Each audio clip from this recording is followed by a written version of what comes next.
man, it scares me sometimes when that thing plays. That sleeping lion. It woke is him up. time for Daniel in the Deacon's Den. Good morning, Deacon Dan Brahier. Good morning, Ron. Good morning, Dave. How are you guys doing this morning? We are doing great. good, How are yeah. you, sir? Things are going great. It's the feast of St. John Paul II, and I had to actually look this up because my wife and I had gone to see his or to attend his mass at the Pontiac Silverdome when he was in the U.S. Oh, yeah. And, it feels like it was yesterday, but I had to look that up, and I saw that it was 38 years ago. Wow. And I'm trying to figure out where in the world 38 years went. Yeah. But it was September 19th of 1987. My goodness. I mean, pretty early in his pontificate, 6 years in. No, 8 years in. But just to be able to be a part of that, yeah. And then to be a part of what you are involved in each and every day, I'm sure that has those experiences have had an effect on the work that you do today. But just this week, you were at the National Association of Deacon Directors in one of my favorite places in the world, Saginaw, Michigan. Saginaw, Michigan, yes. I was there for a couple of days. It's an annual meeting that we have with this group. So the National Association of Deacon Directors is a group of all of the men who do the work that I do, which is to oversee formation and pastoral care of deacons in their dioceses. So if you think about it, every diocese in the country has deacons, and somebody is overseeing the formation and the care of those deacons. So we have an opportunity to network and to get together to kind of share our common purposes and concerns and questions and all that kind of thing. So there is a regional group which is made up of Region 6, which is Ohio and Michigan, and we get together in October every year, and then the national group gets together in the spring every year. So we had 15 people at the meeting this week.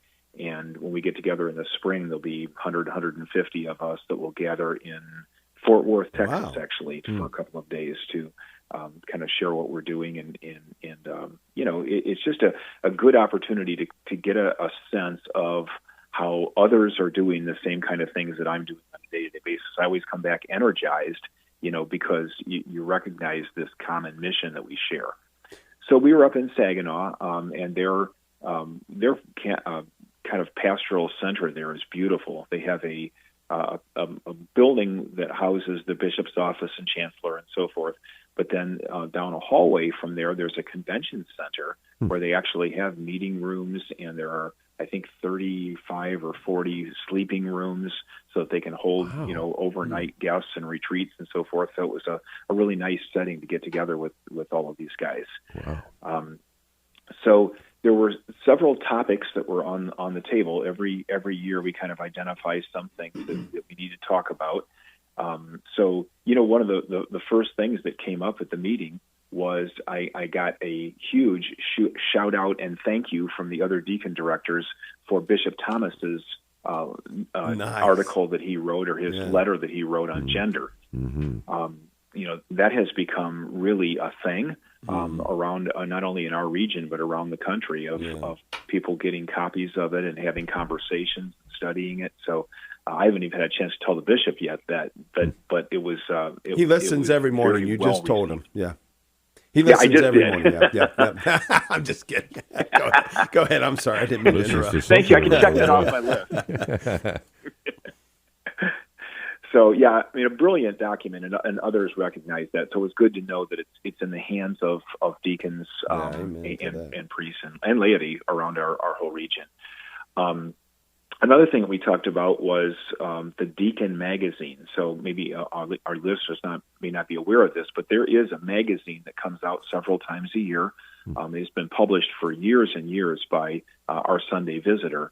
And it's a magazine specifically for deacons, and it's articles about, the theology of the diaconate, practical things about our lifestyle, liturgy, service, all kinds of interesting topics. I read that thing, a little pun, religiously, right? Yeah, right.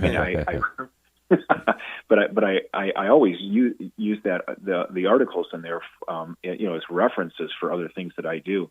Well, bottom line is that OSV, our Sunday Visitor, announced this earlier this year that they were going to drop the magazine and no longer publish it because they're kind of whittling down what they do financially, et cetera. And we thought that the magazine was actually going to get lost.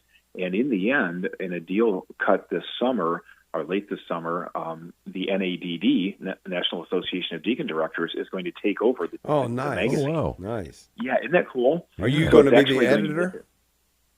Well, I'm not sure about that, but I've been on editorial panels in the math education world for years, so I have a feeling that I might need to step up and help with this. But it's going to be a great way for us as a group, to be able to have our own input on the kind of message we want to send out and make sure that all of our members are hearing that common message. So it's really exciting on a lot of different levels. Not only did it rescue the magazine, but it's putting it in the hands exactly of the people who should be in charge of it. It's not an outside group anymore. It's going to be an inside job. So we're looking forward to making that transition. Another thing we talked about is the new Liturgy of the Hours books. The Liturgy of the Hours is being updated, and the new version, who knows when it's going to come out? Could be next fall, maybe early 27. Discussion about whether it's going to be a 4 or 5 book series. So there's still some things that are kind of on the table, but I think Ascension Press is going to be publishing it.